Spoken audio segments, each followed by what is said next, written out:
কুষ্টিয়া থেকে train shuttle ট্রেনটি রাজবাড়ির উদ্দেশ্যে যায়, তখন কুষ্টিয়া কোর্টে অনেক যাত্রী উঠে। সবাইকে ভিতরে যাইতে বলি যে ভাই তোমরা ভিতরে যাও, লোক উঠবে, আপনারা সবাই যান, লোককে যাইতে সেবা দেন, আপনারাও যান, ওনাদেরকে উঠতে দেন, এই বলে সবাইকে বলি যাইতে। কয়টার দিকে? এটা আনুমানিক 1:40, ঠিক আছে। তারপরে ওই ছেলে দুটো গেটের মধ্যে দাঁড়াইছিল, আমি বললাম যে ভাই আপনারা গেটটা ছাড়ে দেন, মহিলা যাত্রী উঠতেছে, তাদেরকে উঠতে দেন। তারা বলতেছে এই তোমার কি এই কাজ, আমাকে ধমক দিল। না আমি আর কিছু বললাম না, তখন বললাম যাও ভাই তুমি এভাবে যাও। আমিও তার সাথে কোনো রাগারাগিও করি নাই, কোনো কিছু করি নাই।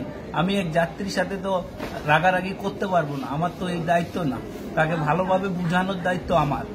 তখন ওরা গেল না, যখন রাগ করে এক ছেলে যায় আমাকে বলছে এই আমাকে চিনো, আমি বললাম না। তখন ওরা দুইজনে মোবাইল কিনতেছে, মেসেজ করতেছে, আর একজন মোবাইল করে বলতেছে তোরা স্টেশনে আয়। আমি আর কিছু বুঝতে পারিনি, আমি তার সাথে তো আমার কোনো গেঞ্জাম নাই, কোনো কিছু নাই।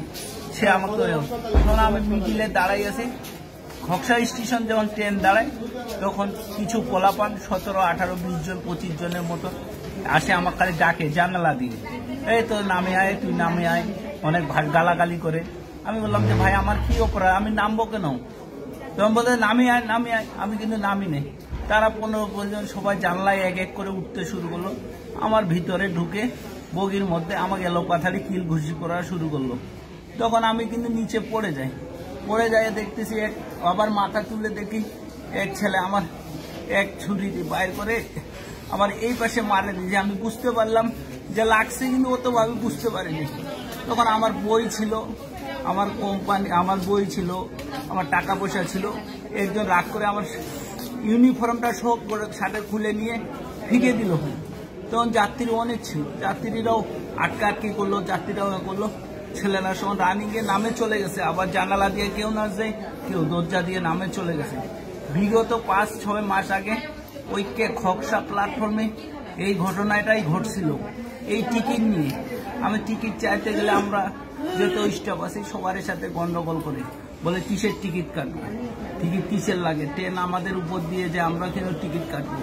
তখন এই স্থানীয় লোক ওইখানের প্ল্যাটফর্মের এই ছেলে পেলেগুলোকে সবাইকে চিনে, কিন্তু ওদেরকে যদি আপনারা জিজ্ঞাসাবাদ করেন তারা সবাই উত্তর দিতে পারবে, কার ছেলে কে হয় না হয় সবাই বলতে পারবে।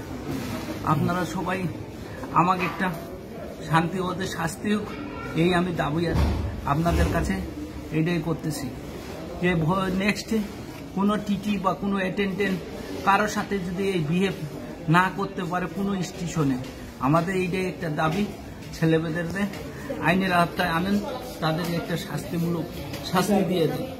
এর আগে যে ঘটনা ঘটছিল 4-5 মাস আগে বলছেন, সেই সময় কি কোনো অভিযোগ দিছিল? সেই সময় অভিযোগ ছিল, পুলিশ ওদের জানায় অভিযোগ, ওই স্থানীয় লোকগুলাকে বলা হয়েছিল, ওরা বলতেছে হ্যাঁ আমরা দেখতেছি। সে ওই স্থানীয় লোকরা মীমাংসা করে দিছিল যে আর নেক্সট আর এই কোনো কিছু হবে না। তারপরে এই আজকে এই ঘটনা। সেই ছেলেপেলেগুলোই ছিল না এরা অন্য? নাইলে অন্য ছিল, এর আগে যে ছেলে ছিল ওরা। বয়স কিরকম এদের? সব ইয়ং, মনে হয় 17, 18, 19, 20, 21 এই মধ্যেই, এর বাদে উদ্যোগ কেউ না। এরা ওই খকসা প্ল্যাটফর্মের উপরে এক দোকানের মধ্যে ওরা ক্যারাম খেলে, আড্ডা দেয়, সবাই ওইখানে ইয়ে করে, ওই স্টেশনের উপরে ওরা ক্যারাম খেলে। মূলত এই ট্রেনে ভাড়া দিতে চায় না, মূলত ট্রেনে ভাড়াও দিতে চায় না, তারা খারাপ ব্যবহার করে। ঠিক আছে।